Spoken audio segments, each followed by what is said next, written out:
좀 멀리 떨어져 계시지만 사랑합니다. 축복합니다. 오늘은 하트 올리신 분이 별로 없으신 것 같아요. 오늘 말씀의 제목이 예수를 아는 지식입니다. 그렇다면 여러분, 예수를 안다는 것이 무엇일까? 그것은 그리스도인들을 핍박하기 위해서 가던 다메섹 도상에서 바울은 친히 모든 일 위에 뛰어난 그리스도를 극적으로 만나서 그리스도께서 부활하심을 확신하고 그리스도를 아는 일이 모든 것 위에 뛰어난 가장 위대한 일을 알게 되었다는 그런 말씀입니다. 다시 말해 예수를 아는 지식이란 그리스도 예수와 관계없던 바울이 그와의 깊은 관계 속에서 뛰어들어서 그와 깊이 있는密한 교제를 나누고 그가 누구인지 본질적으로 깨닫게 된 것을 예수를 아는 지식이라고 이렇게 말을 한다는 것입니다. 그래서 그 지식으로 말미암아 그는 그리스도 안에 있다는 것이 무엇인지 알게 되었고 그 후에 그의 평생의 삶을 그리스도 예수 안에 있는 삶으로 살게 되었다는 것입니다. 다시 말하면 완전한 변화가 일어났던 것입니다. 여러분, 예수를 안다는 것이 단순히 지식적인 청년이 아니라 예수를 아는 정도를 그렇게 말하는 것이 아니라는 것. 하지만 그럼에도 불구하고 대부분의 사람들은 교회에 나온다는 이유 하나만으로 예수를 안다라는 표현보다는 한 차원 더 높은 예수를 믿는다는 표현을 쓰고 있다는 것. 그럼 여러분, 여러분들은 예수를 아는 것과 예수님을 믿는 것의 차이를 무시하십니다. 예를 들어 이런 것을 할 수 있습니다.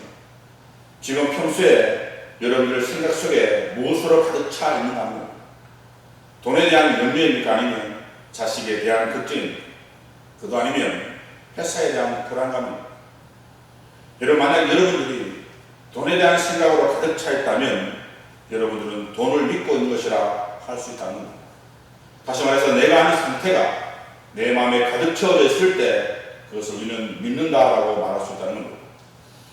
근데 요즘 어떤 집사님이 이런 걱정을 하는 것을 제가 들었어요. 요즘 아주머니 사이의 대세가 미스터 트롯이라고 하는 것입니다.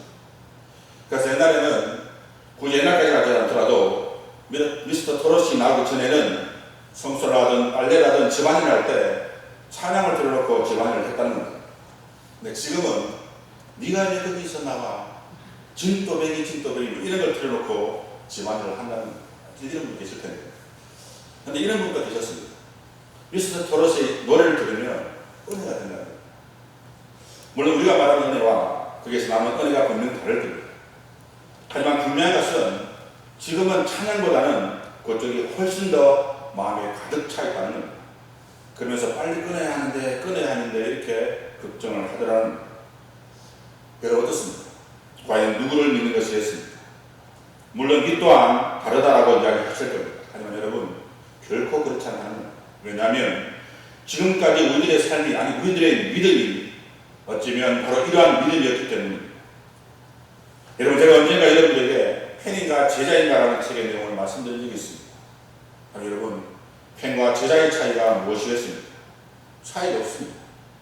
다시 말해서 외적인 모습으로 볼 때는 전혀 차이를 느끼지 못한다는 것. 아니 어떤 면에서는 팬이 제자보다 훨씬 더 믿는 것처럼 보인다는 겁니다. 여러분 팬의 사전적 정의는 누군가를 열정적으로 좋아하는 사람이라고 정의를 합니다. 그래서 맨몸에 페인트 칠을 하고 축구장에 가서 열정적으로 응원다고 좋아하는 가수의 사진을 온방에 가득 붙여놓기도 하고 그 사람의 생일, 그 사람의 신체 사이, 그 사람이 무엇을 좋아하고 좋아하지 않는 것을 다 깨고 있다라는 겁니다. 여러분 어떻습니까? 예수 그리스도의 제자된 우리가 이들보다 훨씬 더 좋아하고 많이 안다라고 자신할 수가 있는 것이었습니다. 아마 그러지 못할 겁니다. 예수를 좋아한다고 얼굴에 예수의 형상을 하듯 사람들 앞에서 복음을 전하지도 못하고 예수님의 사진을 온방에 붙여놓은 것처럼 언제 어디서든지 오직 예수만을 생각하지 못하고 예수가 무엇을 좋아하는지 예수님이 어떤 일을 하기를 원하시는지 그래서 그 일을 하기 위해서 복음을 전파하는 일에도 그런 일도 꿈에도 꾸지 못하는 그런 것도 우리는 어쩌면 팬이 아니라 제자라고 그렇게 이야기하고 있다는 것입니다. 물론 팬은 일이 잘 틀릴 때는 그 사람을 응원하지만 반대의 상황이 되면 언제 그러냐 듯이 몸을 돌려 다른 사람에게 붙어버립니다. 다시 말해 팬은 안전한 관람 속에서 응원을 할 줄 알지만 정작 경기장에 뛰어들어서 함께 필요한 희생과 고통에는 참여하지 않는다는, 그래서 우리는 어쩌면 그들보다 낫다라고 이야기할 수 있다라는, 하지만 정말 그런가 하는 것입니다. 여러분, 요한복음 6장에 보게 되면 예수님의 말씀을 들으려고 사방에서 수많은 사람들이 몰려듭니다. 장경의 수만 5천 명이 넘는다고 하니 그 수가 얼마나 많은 사람들이 모여든 것이겠습니까? 다시 말해 그들은 예수님의 치유의 기적과 놀라운 가르침을 받기 위해 먼 길을 마다하지 않고 달려온 사람들이라는 것입니다. 문제는 집회가 하루 종일 진행되다 보니 그곳에 함께한 사람들이 먹지 못해 굶주려 있었다는 것입니다. 그래서 예수님께서는 제자들을 통해 얻은 한 소년의 떡 5개와 물고기 2마리로 그곳에 모여있는 수많은 사람들의 배를 채워줬고, 사람들은 그 다음 날에도 또다시 예수의 가르침을 받기 위해서 몰려들었다는 겁니다. 아마 그들에게 예수님은 공짜 식권이나 다름없는 그런 사람이었는지도 모르겠습니다.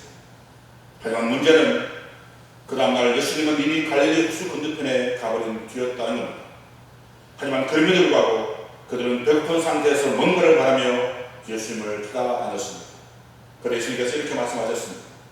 예수께서 대답하여 이르시되 내가 진실로 진실로 너희에게 이르노니 너희가 나를 찾는 것은 표적을 본 까닭이 아니요 떡을 먹고 배부른 까닭이다 라고 합니다. 다시 말해 그들이 그렇게 예수를 찾고 찾았던 것은 예수님을 진정으로 따르기 위함이 아니라 자신들의 배를 채우기 위해서 그렇게 따라다녔다는 것입니다. 그리고 어떻습니까? 그렇게 열광적이었던 그들은 대부분 다 집으로 돌아오고 맙니다. 하지만 여러분, 예수님께서는 그들을 붙잡을 생각도, 그들에게 작별의 입맞춤도, 그들에게 받았던 인기에도 연연하지 않았다는 것입니다. 왜냐하면 예수님께서 원하시는 것은 그러한 것이 아니었기 때문입니다. 그래서 제자들에게도 너희도 가려느냐라고 그렇게 물으셨던 것입니다. 여러분, 제자는 자기를 부인하고 날마다 제 십자가를 지고 주님을 쫓는 사람들입니다. 다시 말해 입술로만, 머리로만, 어떤 행위로만 하는 것이 아니라 전적으로 주님께 모든 것을 맡길 때 그들을 진정성에서 말하는 제자, 다시 말해 안다라고 말할 수 있다는 것입니다. 참 여러분들은 어느 정도입니까? 그냥 아는 정도입니까? 아니면 내 모든 것을 부인하고 날마다 자기 십자가를 지고 주님을 쫓는 사람들입니다. CCC 창립자 빌 브라이트의 묘기에는 이런 글이 적혀 있다고 합니다. 예수의 노예, 삶의 모든 차원에서 예수님이 아닌 자신의 뜻대로 하면 그 사람은 결코 그리스도인이 아니다라고 말합니다. 그래서 그 책에서도 이렇게 말합니다. 두려워하지 말고 제자로 부르시는 예수님의 초대에 응해보자. 그래서 예수님께서 하라시는 그 일을 롤리지, 남김없이, 롤리트리트, 후퇴 없이, 롤리그리트, 후회 없이, 그것이 바로 진정한 제자이다라고 말합니다. 하지만 여러분, 지금의 우리의 모습은 어쩌면 우리도 그냥 아는 정도의 편으로만 남게 될 수도 있다는 것입니다. 그래서 그리스도가 삶의 목적이 아니라 삶의 수단 정도만 여기서 예수를 통해 출세하고 예수를 통해 병낫고 예수를 통해 복받기를 원하는 그저 그냥 아는 정도의 신앙인으로 남을 수 있다는 것입니다. 하지만 여러분, 우리가 예수를 믿는 것은 그저 이 땅의 삶을 위해서 그냥 그저 배부름을 만족하기 위해 광야에 모였던 이스라엘 백성들처럼 그렇게 광야에 모인 것이 아니라는 겁니다. 그럼 여러분, 우리는 어떻게 해야 하는 것이겠습니까? 우리 또한 다메섹 도상에서 주님을 만났던 사도 바울처럼 사고의 전환, 생각의 전환이 반드시 있어야 한다는 것입니다. 그리고 그러한 사고의 전환은 좋은 사고를 하는 습관으로부터 시작된다는 것입니다. 그래서 키케로라는 사람은 생각하는 것은 사는 것이다 라고 이렇게 말을 했던 것입니다. 여러분, 어느 제조 공장에서 제조 라인에 기계가 고장이 났다는 것입니다.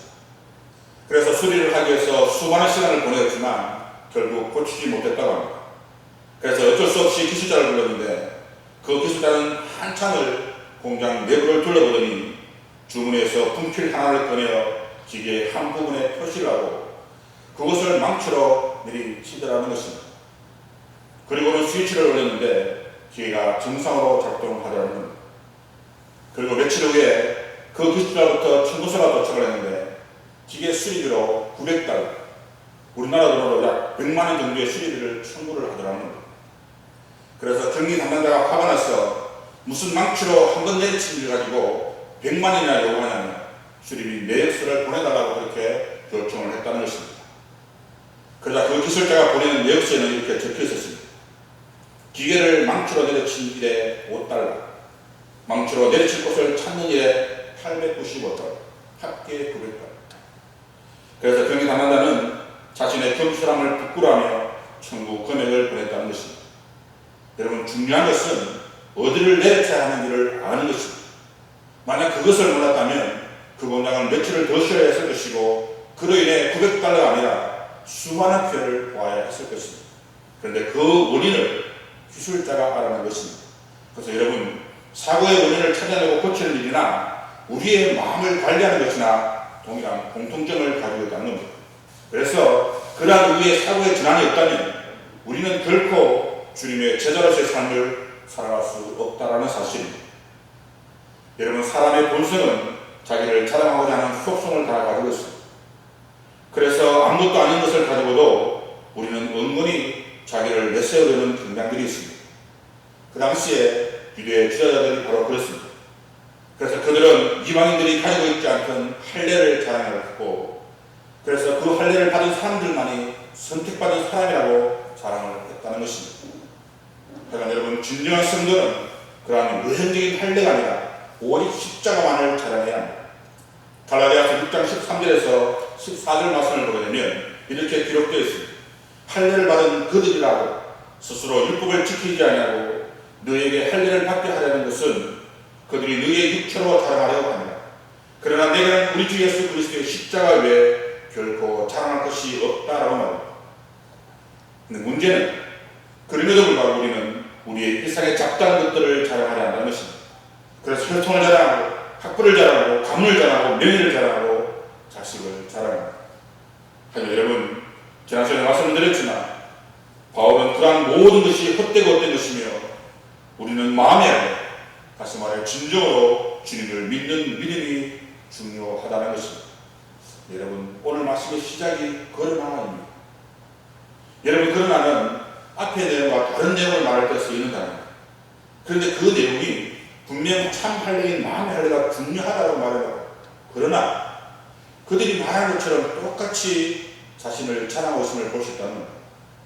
참 여러분, 지금 바울의 마음이 조금 전과의 마음과 달라졌기 때문에 이렇게 말하는 것이겠습니다. 여러분, 그것이 그렇지 않다는 것입니다. 다시 말해 바울은 유대 율법자들이 너무 자신의 육체적인 조건에만 자랑하는 것을 보고 더 이상 자신을 자랑하지 못하도록 하기 위해서 이렇게 말씀하고 있다는 것입니다. 왜냐하면 7절과 8절 말씀을 보면 이러한 자랑은 진정한 의미에서의 자랑이 아닌 걸 말씀하고 있기 때문입니다. 여러분, 참으로 바울은 유대 율법주의자들의 입장에서 본다면 자신의 인간적인 조건을 자랑할 만한 충분한 사람이었다는 겁니다.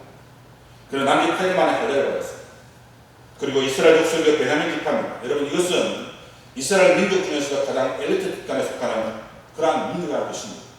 그리고 양측 모두가 히브리인입니다. 그래서 그는 하나의 흠도 없는 히브리인 중에 히브리인이었습니다. 근데 그뿐입니다. 율법에 관해서는 바리새인입니다. 여러분, 그 당시에 바리새인은 전 이스라엘 민족 중에 많아야 6,000명이 전부였다고 합니다. 그런데 그 중에서도 한 사람이 바로 바울이었던 것입니다. 그리고 열심으로는 교회를 박해하고 율법에 의논은 흠이 없는 그야말로 완벽 그 자체의 놈이 바로 바울이었던 것입니다. 여러분, 그것은 어디까지나 예수님을 만나기 이전의 바울의 모습이었습니다. 하지만 예수를 믿고 난 후에 바울은 그 모든 것을 해로 여겼고 배설물처럼 여겼다는 겁니다. 여러분, 바울은 왜 이처럼 모든 것을 해로 여기며 배설물처럼 여긴 것이겠습니까? 그것은 자기 육체적인 조건으로는 결코 구원에 이르지 못할 뿐만 아니라 그것이 구원에 아무런 유익을 주지 못함을 그가 깨달았기 때문입니다. 다시 말해 오직 예수 그리스도의 죽으심과 부활만이 자신을 구원으로 인도하는 확실한 진리이며 그 어떤 것도 구원에 이르게 하지 못한다는 사실을 확신했기 때문에 자기 육체를 신뢰하거나 자랑하지 않았던 것입니다. 그래서 여러분, 성도는 인간적인 것들을 신뢰하지 말아요. 자신의 부나 명예나 그리고 근거나 학벌을 자랑하거나 신뢰하지 말아요. 왜냐하면 성도가 이처럼 인간적인 것들을 신뢰하게 되면 먼저 그리스도에 대한 믿음이 없어지기 때문에. 여러분, 조금 전에 말씀을 드렸지만 지금 내 마음에 가득 차 있는 것이 세상적인 것이 되어버리면 외형적으로는 교회 나고 신앙생활을 하는 것처럼 보이지만 실상은 하나님이 없는 자기 자신만이 가득한 그런 사람으로 바뀌어 버린다는 겁니다. 여러분, 이 얼마나 무서운 일입니까? 신앙의 대상이 그리스도가 아니라 자기 자신이 되어버린다는 겁니다. 여러분, 이것이 바로 우상 숭배고 구원의 정죄에서 벗어나도 한참 벗어난 것이라는 겁니다. 그래서 교회 오면 말씀에 순종하고 예수님의 닮아가는 삶을 사는 것보다는 빌립보 교회의 두 지도자처럼 자신의 욕심을 하게 되고 그러다 보니 다툼이 생기고 분쟁이 일어나게 된다는 것입니다. 또한 자기의 인간인 것들을 신뢰하게 되면 교만한 자가 되어버립니다. 그래서 하나님보다는 자기의 지식과 지혜를 자랑하고 부와 명예를 과시하며 학벌과 긍정을 자랑하게 되는 겁니다. 하지만 여러분, 성경은 하나님을 자랑함을 높이지 않고 자기를 자랑하는 자는 천사가 아니라 사탄이라고까지 말씀하고 있다는 것입니다. 그러니 또한 얼마나 무서운 일인 것이겠습니까? 그리고 또한 자기의 인간인 것들을 신뢰하게 되면 마음이 부패해집니다. 디모데전서 6장 4절에서 5절 말씀에 보면 이렇게 기록되어 있습니다. 그는 교만하여 아무것도 알지 못하고 변론과 언쟁을 좋아하는 자니 비로소 투기와 분쟁과 비방과 악한 생각이 나니 마음이 부패해지고 진리를 잃어버려 경건을 이익의 방도로 생각하는 자들의 다툼이 일어나느니라 라고 말합니다. 여러분, 어떻습니까? 인간의 것들을 신뢰하게 되면 이러한 일들이 일어나게 되는 것입니다. 그리고 마지막으로 자기의 인간의 것들을 신뢰하게 되면 주님의 구원의 은혜에서 떨어지고 만나라는 사실입니다. 여러분, 바로 말합니다. 율법 안에 어렵다함을 얻으려 하는 능이는 그리스도에게서 끊어지고 은혜에서 떨어진 자로다라고 말합니다. 여러분, 어떻습니까? 한결같이 두렵고 무서운 일만 일어나지 않습니다. 그럼 여러분, 성도는 바울처럼 그리스도를 얻기 위해 세상의 것, 인간의 모든 것을 배설물처럼 여기며 버려야 하는 것입니다. 그리고 이러한 삶의 전환이 있어야만 진정 이 땅에서 주님의 제자의 삶을 살아갈 수 있게 됩니다. 그럼 여러분, 어떻게 하는 것이 그리스도를 위하여 삶의 전환을 하는 것이겠습니까? 먼저 7절 말씀입니다. 그러나 무엇이든지 내게 유익하는 것을 내가 그리스도를 위하여 다 해로워야 될 뿐이다. 여러분, 다 해로워야겠다는 겁니다. 다시 말해, 바울은 그리스도를 위하여 자신에게 유익했던 모든 육신적인 자랑거리를 해로 여기는 삶의 전환을 했음을 고백하고 있는 것입니다. 여러분, 우리 모두는 눈이라는 것을 다 가지고 있을 것입니다.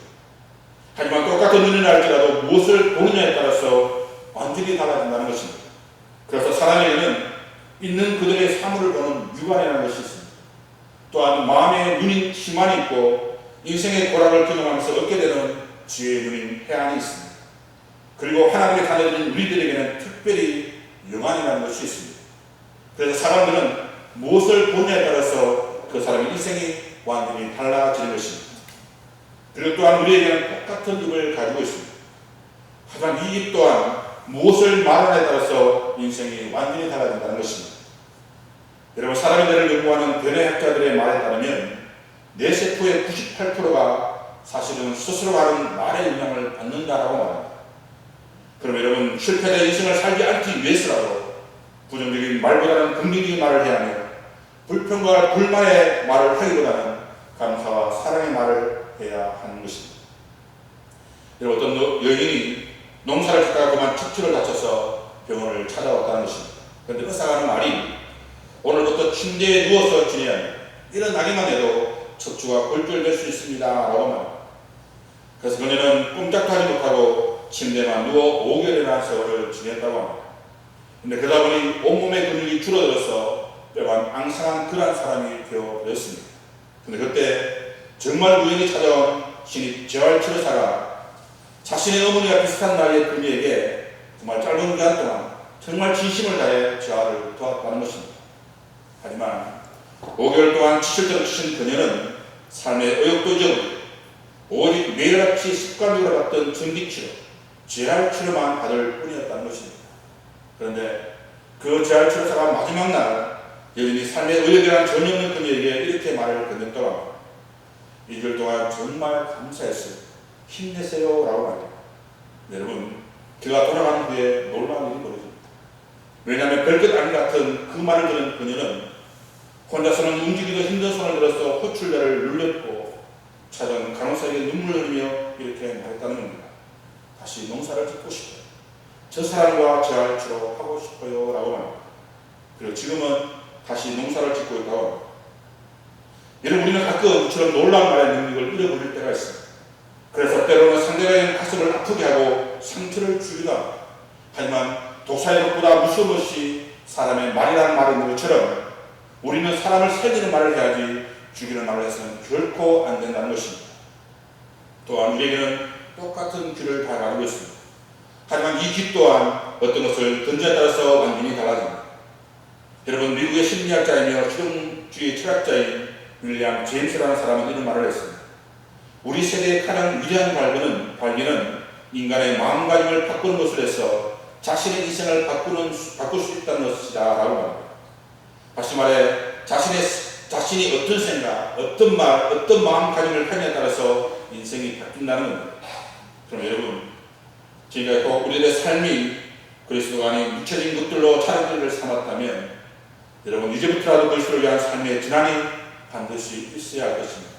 그것이 바로 예수를 진정하는 지식을 갖게 되는 것입니다. 여러분, 인간은 어떤 삶을 목적으로 하느냐에 따라서 실패자와 성공자가 결정됩니다.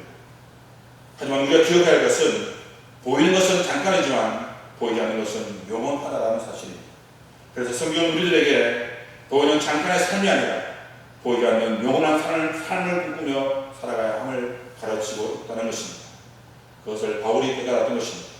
그래서 눈에 보이는 자신의 육체적인 모든 것들을 더 좋은 보이지 않는 영원한 하나님 나라의 것들과 바꾸기 위해서 가감히 버릴 수 있음을 7절 말씀에서 고백을 했던 것입니다. 여러분, 18세기 사람들은 인간을 호모 사피엔스, 즉 생각하는 인류라는 것으로 이성인류로 불렀다고 합니다. 그리고 19세기 사람들은 인간을 호모 파레, 즉 무엇을 만드는 사람이라는 것으로 공작인으로 불렀습니다. 그리고 20세기에서는 유태인 심리학자인 에릭 플럼이라는 사람이 인간을 호모 에스팔란스, 즉 희망의 존재라고 불렀다는 겁니다. 여러분, 우리가 바로 희망의 존재들입니다. 하지만 그것은 그가 무엇을 보고 무엇을 말하고 무엇을 듣느냐에 따라서 완전히 달라진다는 겁니다. 참 여러분들은 무엇을 보고 무엇을 말하고 무엇을 들어야 하는 것이 있습니다. 바울은 오직 예수 그리스도만 보고 말하고 들어야 한다라고 말합니다. 그래서 그 예수의 가치가 최고의 가치며 희망임을 알았기에 그분을 얻기 위한 것이라면 자신의 모든 것을 가감히 버릴 수 있음을 그가 고백을 하고 있는 것입니다. 그래서 여러분, 우리는 예수를 얻기 위해서 모든 것을 가감히 버릴 각오가 되어 있습니다. 그래야 진정 예수를 아는 지식, 다시 말해서 이 땅에서의 제자로서의 삶을 살아갈 수 있게 되는 것입니다. 여러분, 마지막 입사로 유명한 오 헨리는 세계의 유명한 작가였습니다. 하지만 그는 평범한 직장인이었고 그가 이렇게 세계의 위대한 작가가 될 것이라고는 그 자신 또한 전혀 알지 못했다는 것입니다.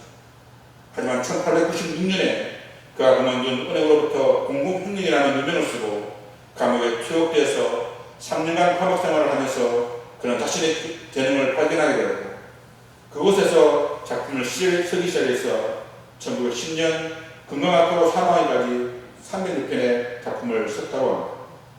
다시 말해 그는 감옥이라는 절망을 통해서 희망이라는 사고의 전환이 되었고 그가 작가로 세상에서 이름을 떨치게 되는 중요한 인생의 분순이 되었던 것입니다.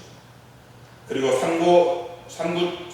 삼중고의 성리라고 불리는 헬린 켈러는 태어난 지 9개월 만에 맥주 수막염이라는 그 당시에 희귀병과도 같은 병에 걸려 죽다가 살아났는데 그러나 시각과 청각을 모두 잊어버리고 희망이라고 하는 전혀 찾을 수 없는 상황에서 앤 설리반이라는 선생을 만나서 자신의 인생의 전환점을 맞이하게 되었다는 겁니다.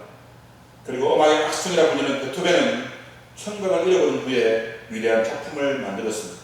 그리고 신라원이라는 유명한 작품을 남긴 밀턴은 자신이 이처럼 위대한 작품을 남기는 것은 그가 장님이 되었기 때문이라고 스스로 고백하게 됐다는 것입니다. 물론 우리가 예수 그리스도를 얻기 위해서 이들처럼 인생에서 가장 중요한 무엇인가를 잊어버려야 한다는 것은 아닙니다. 하지만 그럼에도 불구하고 우리가 정말 주님의 제자로서의 삶을 살기를 원한다면 다시 말해 죽을 수밖에 없었던 우리가, 죄인된 우리가 구원을 받은 성도의 삶을 살기 위해서라면 반드시 이러한 결단이 필요할 수도 있다는 것입니다. 그것을 바울은 8절과 9절 말씀에서 이야기하고 있는 것입니다. 우리 어떤 결단을 했는지 본문을 다시 한번 찾아보도록 하겠습니다. 빌보서 3장 8절에서 9절 말씀입니다.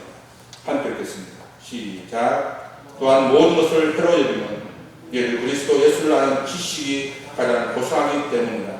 내가 그를 위하여 모든 것을 잃어버리고 배설물로 여기면 그리스도를 얻고 그 안에서 발견되려 하니 내가 가진 의는 율법에서 난 것이 아니요 오직 그리스도를 믿음으로 말미암은 것이니 곧 믿음으로 하나님께로부터 난 의라. 아멘.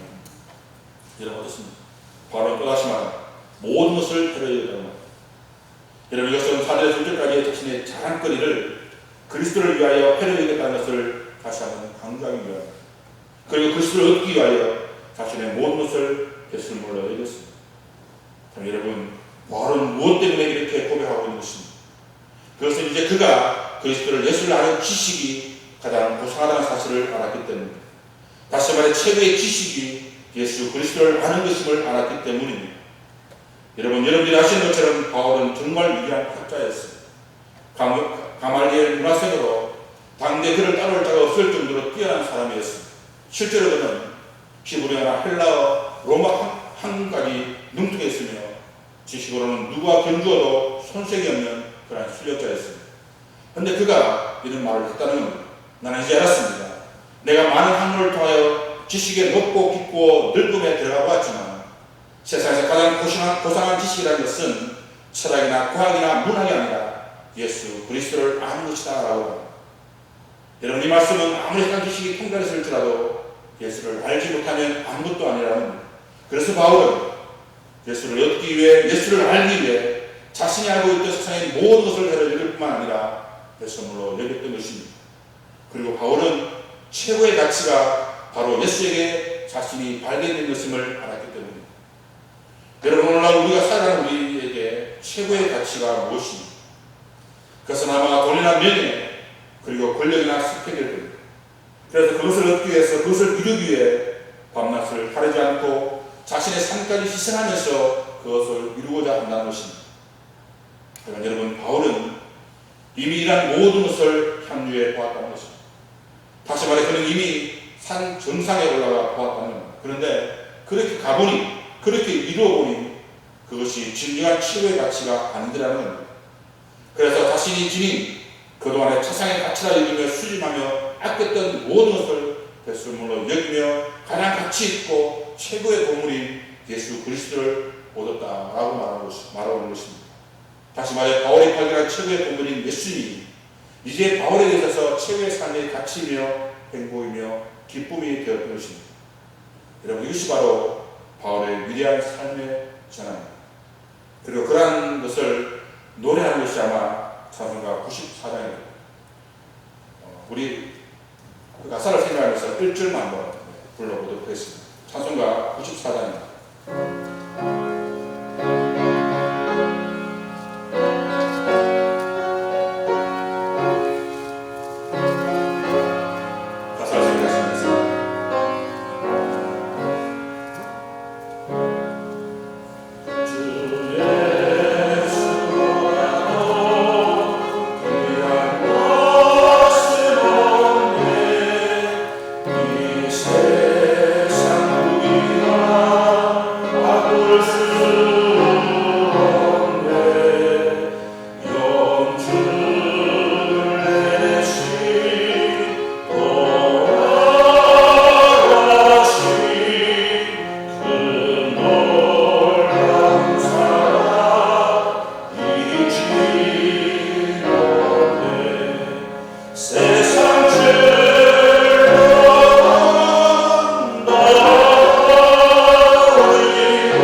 예수를 알고 난 뒤에 우리의 삶이 이래야 하겠습니다.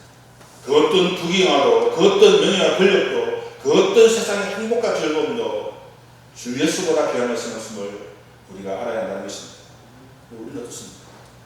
잠깐은 괜찮겠지.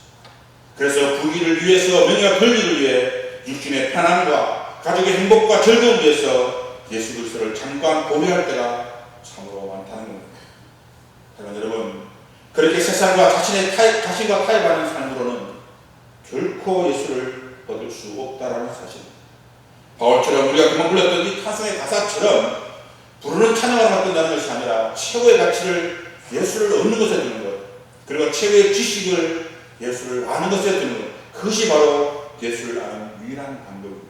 그 이상도 그 이하도 우리에게 없음을 바울이 말하고 있는 것입니다. 하지만 여러분, 우리가 신앙생활을 성공적으로 하고 우리의 삶 속에서 가장 최고의 가치로 예수 그리스도를 두기를 원한다. 처음부터 부귀와 영광, 권력 모든 것을 다 회로 여기며 배설물로 여기는 것이 아니라 작은 것부터 실천하는 죄가 우리에게 있어야 한다는 것입니다. 왜냐하면 철길도 한 걸음부터라는 말이 있는 것처럼 할 수 있는 것부터 실천하는 것이 매우 중요하기 때문입니다. 왜냐하면 그렇게 해야 지치지 않고 서리지 않고 그러한 모든 것들을 이룰 수 있기 때문입니다. 여러분, 이집트의 그냥 피라미드도 하나하나의 작은 돌부터 시작했다는 사실을 알아야 합니다. 그럼 우리는 작은 것, 그 하나부터 내가 할 수 있는 것부터 실천하는 노력이 필요한 거예요. 그렇게 할 때 500년의 놀라운 기적 같은 일들이 우리에게 일어나는 것입니다. 그러므로 작은 것, 보잘것없는 것이라 무시하지 마시고 내가 할 수 있는 그 일부터 시작하는 여러분의 삶이 되어지기를 소망합니다. 사랑하는 여러분, 시간은 결코 돌이킬 수 없습니다. 어느 한 백발 노인이 젊은 청년들을 모아놓고 인생을 다음과 같이 말했다고 합니다. 내가 울고 있던 어린 시절에는 시간이 마치 기어가는 것처럼 천천히 지나갔다. 내가 꿈을 꾸고 이야기했던 청년 시절에는 시간이 빠른 걸음처럼 지나갔다. 내가 완전히 성인이 되었을 때에는 시간이 마치 뛰는 것처럼 지나갔다. 내가 장년이 되어 능력을 발휘할 자리에서 활동을 시작했을 때는 시간이 마구 구름처럼 날아가 버렸다. 그리고 내 머리가 흰색으로 변하여 노인이 된 지금엔 시간은 이미 나에게 지나가 버렸다고. 여러분들은 이 말을 어떻게 생각하십니까? 한번 지나간 시간은 다시 돌아오지 않는다는, 그래서 인생은 지우개가 없다라는 말이 있는 것입니다. 그럼 여러분, 다음에 하면 되지, 내일부터 하면 되지, 다음 주부터 하면 되지. 여러분, 우리에게는 다음이 없습니다. 그래서 바울은 지금, 바로 지금 육체적인 것들로부터 그런 것들을 자랑하지 말아요. 오직 예수 그리스도의 십자가만을 자랑하고 우리에게 말씀하고 있다는 것입니다. 그래서 세상의 모든 유익했던 것도 예수를 얻기 위해 벌 쓸 하며 예수를 나의 최고의 삶이며 행복이며 기쁨으로 여겨야 한다는 것입니다.